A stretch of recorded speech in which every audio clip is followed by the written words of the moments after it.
लो जी, हो गई वोटों की चोरी। वोटों की चोरी हो गई। आदाब, जय हिंद, जय गांधी देश।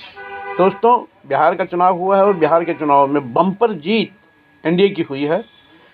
और स्ट्राइक रेट, जिस तरह क्रिकेट में कहते हैं ना, बल्लेबाज की स्ट्राइक रेट क्या है, 90 की स्ट्राइक रेट है। 100 में से 90 सीटें आती है इनकी। और ये अभी कह रहे हैं कि हमारी ये कम थी। इससे पहले अमित शाह ने कह दिया था कि 160 से ऊपर हमारी सीटें आएगी। लिख लो, इनका बोरिया बिस्तर बंद हो गया। लेकिन इसके पीछे के कारण हम यही रुक जाएंगे क्या? शोर मचाएगी विपक्ष, शोर मचाएगा। राहुल गांधी ने कल मीटिंग करी है खड़गे जी के साथ, अजय माकन जी के साथ, और ये एआईसीसी में मीटिंग करी है। ऑल इंडिया कांग्रेस, उधर मंथन चल रहा है आरजेडी में भी। हुआ क्या है, लाखों आदमियों की भीड़, हजारों लोगों ने वोट चोर गद्दी छोड़कर नारा लगाया, और वोट कहाँ है? गजब हो रहा है ना। नीतीश कुमार फिर अगली रणनीति के लिए तैयार है। एक बार फिर खेलेंगे, वो इधर से खेले या उधर से खेले, दोनों तरफ से खेलेंगे। अब देखना है 2 दिन में होता क्या है। भारतीय जनता पार्टी नीतीश को मुख्यमंत्री बनाती है या फिर अपना मुख्यमंत्री लेके आने की कोशिश करती है। नतीजे में नीतीश गद्दी छोड़ने वाले नहीं है, ये पक्का है। क्योंकि वो मौसम विज्ञानी है, वो मौसम के हिसाब से चलते हैं, वो हमेशा गद्दी पे बैठे रहते हैं।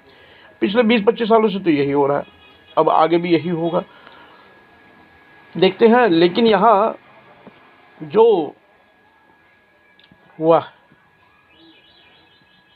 वो लोकतंत्र के लिए खतरनाक स्थिति है।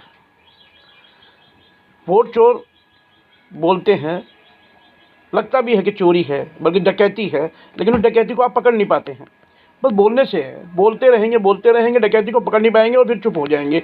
अगले चुनाव की फिर तैयारी कर देंगे। जब आपको पता है एसआईआर घपला करेगी, एसआईआर नुकसान देगी, तो अब उस एसआईआर का विरोध कर रहे हो, विरोध करके फिर भी चुनाव में उतरते हो, तो मतलब क्या है? आपको पता है ज्ञानेश कुमार ने ये किया है, आपको पता है भारतीय जनता पार्टी ये कर रही है, उसके बाद भी आप लोकतंत्र की में आस्था रखते हुए चुनाव लड़ते हैं। लेकिन लोकतंत्र है कहाँ? लोकतंत्र की तो हत्या हो रही है। मैंने एक बार डिबेट में कहा था, नेशनल डिबेट में किसी चैनल पे कहा था कि लोकतंत्र के डकैत सत्ता में अगर आ जाते हैं तो हालात बहुत बुरे होते हैं। आज परिस्थितियां हमारे सामने हैं। चोरी चोरी चोरी चोरी, ये चोरी नहीं, मैं तो कहता हूँ डकैती है। लेकिन साबित करो ना भाई, साबित करने के लिए भी आना पड़ेगा ना। ये बिल्कुल स्पष्ट है कि जो कुछ हो रहा है वो पारदर्शिता नहीं है। कहीं ना कहीं इसमें दाल में काला है, बल्कि कई जगह दाल ही पूरी काली है। लेकिन उस दाल को छटनी कौन करेगा, साबित कौन करेगा? बोलने से थोड़ी हो जाएगा। आप चुप हो जाओगे, फिर चुनाव में आ जाओगे, फिर वही, तो मतलब नहीं होता। इसके बीच में जो हो रहा है वो दूसरा ये है कि मुस्लिम वोट वो पिस गए हैं, उनको कोई पूछ नहीं रहा है। मुसलमानों के मुद्दों पे कोई चर्चा नहीं है, मुसलमानों की मुद्दों पे कोई बात नहीं करता। राजनीतिक पार्टियां, सेकुलर पार्टियां, भारतीय जनता पार्टी को तो छोड़ दीजिए, वो तो मुस्लिम विरोधी घोषित हुई पार्टी है। लेकिन जो सेकुलर पार्टी तथाकथित एनडीए है, चंद्रबाबू नायडू है, ये सरकार के साथ बैठे हैं, मुसलमान विरोधियों के साथ बैठे हैं। उधर जहाँ तक विपक्ष है, वो हिंदू वोटों के जाने के डर से ओवैसी से समर्थन नहीं लेते हैं, ओवैसी के साथ गठबंधन नहीं करते हैं, मुसलमान उम्मीदवारों को लाने से कतराते हैं। 70-80 सीटें ऐसी है वहाँ विधानसभा में जहाँ मुसलमान चुनाव लड़ सकता है, लेकिन आपने टिकट नहीं दी। खैर, ये बात है। लेकिन इधर दूसरी तरफ गृह मंत्रालय जो कर रहा है, या उत्तर प्रदेश में जो हुआ है, उत्तर प्रदेश में आपने देखा मॉब लिंचिंग खूब हुई थी, लोगों को मारा जा रहा था, अखलाक की हत्या हुई थी, अखलाक अहमद की। अब सुना है कि उत्तर प्रदेश सरकार ने कोर्ट में अर्जी दी है अखलाक के हत्यारे आरोपियों को, उनके खिलाफ केस वापस लेने का। कोई कुछ नहीं बोल रहा है। मैं कहता हूँ ना, मुसलमानों के मुद्दे पे किसी पार्टी को बोलने की हिम्मत नहीं है, या बोलना नहीं चाहते। उनको डर है कि मुसलमानों के बारे में बोलेंगे, मुसलमानों के हितों की रक्षा के लिए बोलेंगे तो हिंदू नाराज हो जाएंगे। कांग्रेस की दुविधा यही है। राहुल गांधी बेचारे बोलते हैं, राहुल गांधी बेचारे संघर्ष करते हैं, लेकिन जो उनकी पार्टी के जो इर्द गिर्द जितने भी है, जिन्होंने जकड़ रखा है मुगल दरबार की तरह, जैसे अंतिम दौर के मुगल शासक हैं, मैंने पहले भी कहा, कई बार कहा है, कांग्रेस का हाल ये हो गया अंतिम दौर के मुगल शासकों की तरह। जहाँ सल्तनत का बादशाह जो होता है वो दिल्ली से पालम तक है, सल्तनत हिंदुस्तान की है, बाकी सब जगह सब रजवाड़े हैं, मुखिया हैं, और जो जमींदार हैं, दीवान है, उन लोगों ने कब्जा कर रखा है, उनकी चल रही है, और उन लोगों ने जो अंग्रेजों के साथ साठगांठ कर रखी थी। यही अब हो रहा है। जो प्रदेशों में बैठे हैं, उन्होंने भारतीय जनता पार्टी आरएसएस से साठगांठ कर रखी है और वो कांग्रेस को वहां आने नहीं देना चाहते। ऐसे सब बोले कांग्रेस में है, लेकिन राहुल गांधी उनकी छट्टी कर नहीं पा रहे हैं क्योंकि जड़ पकड़ ली है ना भाई।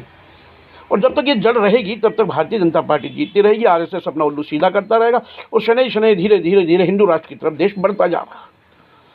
लेकिन लावा जब फूटेगा तो उसको कौन संभालेगा? क्योंकि हिंदुस्तान में 140 करोड़ भारतीय हैं, हिंदू नहीं रहते हैं चलिए, या सिख, मुसलमान, ईसाई, पारसी, बुद्ध, जैन सभी रहते हैं। सबके अपने विचारधारा है, सबकी अपनी अपनी आस्थाएं हैं। इसीलिए सारे जहां से अच्छा हिंदुस्तान हमारा, हम बुलबुले हैं इसकी, ये गुलसिता हमारा कहा अल्लामा इकबाल ने। यूनान और मिस्र समिट गए जहां से, बाकी बचा है वो है हिंदुस्तान हमारा। समझ नहीं आती है, आरएसएस को समझ नहीं आएगी क्योंकि वो हिंदुत्व के ढर्रे पे चल रही है। सावरकर की बात चेक करते हैं, वो गोवलकर की बात है। गोवलकर ने तो अल्पसंख्यकों के विरोधी बयान दिए, बल्कि किताबें लिखी है। सावरकर ने अल्पसंख्यक विरोधी किताबें लिखी हैं, दलित विरोधी किताबें लिखी हैं। उनकी आइडियोलॉजी पे चलते हैं, हिटलर की आइडियोलॉजी पे चलते हैं, और देश उनको समर्थन दे रहा है भाई।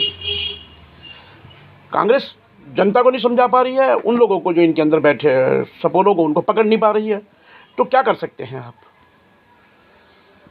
दिल दुखता है क्योंकि जन्म से कांग्रेसी रहे हैं, तो इसलिए दिल दुखता है। हमारे पूर्वजों ने कांग्रेस को सींचा है, इसलिए दिल दुखता है। आज बर्बाद गुलिस्तान होते होते हम देख रहे हैं और अपनी सल्तनत को उजड़ते हुए देख रहे हैं, तो दिल दुखता है। अभी भी वक्त है, साफ स्पष्ट रणनीति अपनानी पड़ेगी कांग्रेस को और मुंहतोड़ जवाब देना पड़ेगा। आप संविधान की किताबें उठा के चलते हैं, वो संविधान की बात ही नहीं करते, संविधान से इतर जाके काम करते हैं वो। आप कहाँ पकड़ोगे उन्हें? वो ये कहते हैं हम तो संविधान की बात ही नहीं करेंगे। आप संविधान पे चल रहे हो, संविधान से आगे चलते हैं और वो अपना काम कर जाते हैं, आप रोते रह जाते हैं।